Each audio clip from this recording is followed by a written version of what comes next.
శోభా శోభా reality శోభా construction company.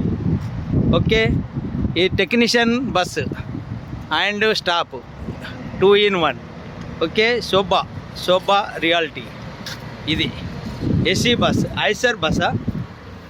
ఈ లోపల interior దేకో, అందరు దేకో కైసా ఫెసిలిటీ. శోభా అంటే రియాలిటీ అంటే శోభా. అఫీషియల్గా ఉంటుంది bus, AC bus, only 17 seaters. Okay దోస్తులు, ఇది శోభా కంపెనీ, శోభా రియాలిటీ. ఓకే, ఇది బస్ ఇలా ఉంటుంది సీటింగ్. ఓకే, ఇలా లోపల ఇలా ఉంటుంది దోస్తులు. జై శ్రీరామ్. ఇంకా అందరు బాగున్నారా? ఎలా ఉన్నారు? అందులో నేను ఉండాలి, అందరు మీరు బాగుండాలి. జై శ్రీరామ్. ఇది Sobha Realty construction company, Sobha Realty. Okay, ఇది staff bus and technician bus. ఎలా ఉన్నది బస్సు చూసారా? Eicher bus, AC bus. Okay, Sobha అంటే రియాలిటీ అంటే శోభా. దుబాయ్ లోపల శోభా అంటే ఫేమస్. ఓకే, జై శ్రీరామ్.